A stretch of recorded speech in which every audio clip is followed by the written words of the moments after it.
have been participating in a group activity at some point in your life. Maybe it was through a childhood activity, a sport, or maybe a group project for class. But you may not realize that working with others has the potential to bring out the best in a person. When a teammate congratulates you or gives you words of encouragement, how does that usually make you feel? Researcher Arthur Banning of the Journal of Park and Recreation Administration talks about how participation in good sportsmanship can show signs of significant moral, physical, and mental development. So I would hope you would feel proud of whatever you're trying to accomplish with your team. And then I'm sure many of you have worked with the other side, the people who don't really consider themselves a team player, or maybe just don't put in as much effort as the rest of the group. These kind of people can bring group down, cause the task to be unaccomplishable, or maybe just create a sense of negativity overall. Do you understand why this kind of behavior is unacceptable when you're trying to work with others to try to achieve something together?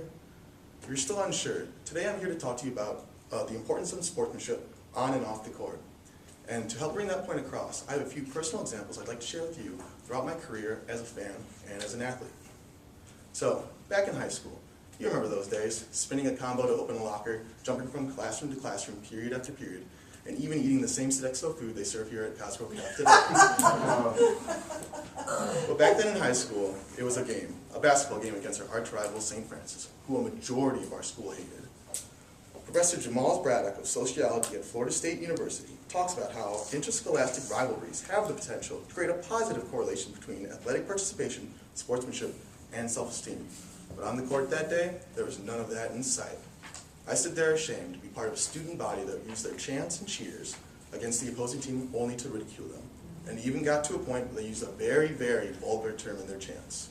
A section of our student body started to throw tampons onto the court and chant, "Pussies, pussies." And this act of bad sportsmanship eventually led to a 2-year ban of our school playing any sport at St. Francis.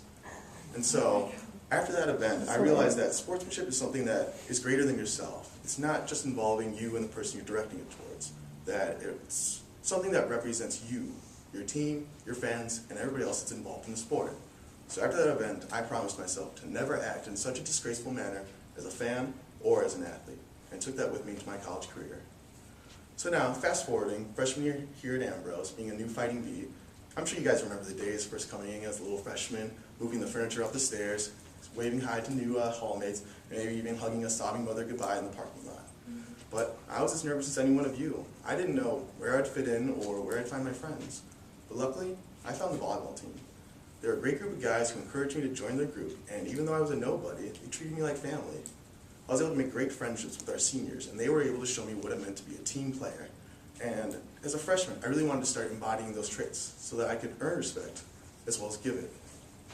They taught me the importance of how no matter whether you were the superstar collegiate athlete or the random nobody walk-on, that we all deserve the same level of respect, that we're all a team and we're all trying to contribute towards the same goal.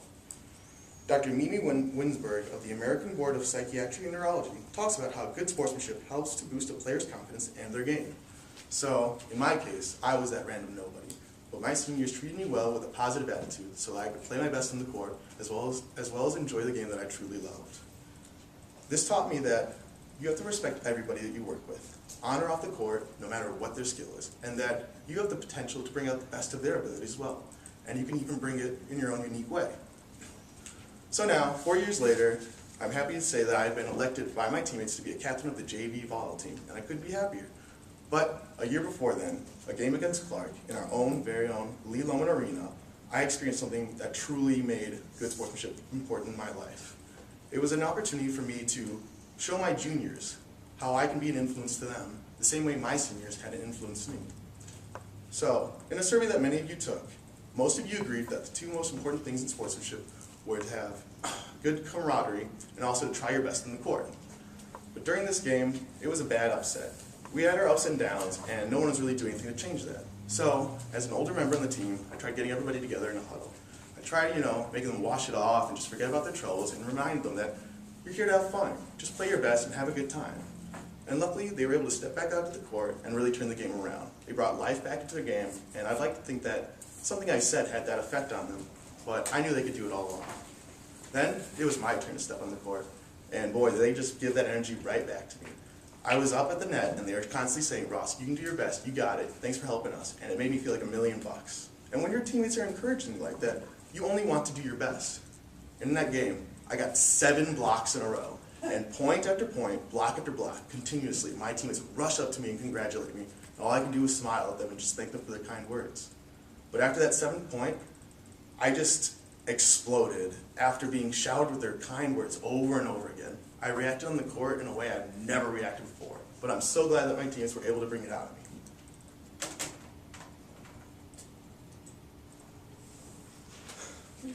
So I got that 7th block, I came down and landed, and they were about to come in and cheer me on, but I just turned to them and shouted, "Let's go Bees!"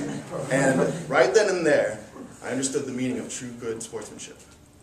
So, after looking at all these experiences, once in a while I have to ask myself, how do I want to be seen by others? How do I want to be treated on the court?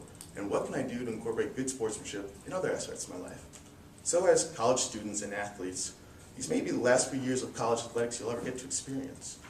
But despite that, despite how many games are left, or whether you guys end up as the champions or not, you gotta remember, you're not there for you, you're there for your team.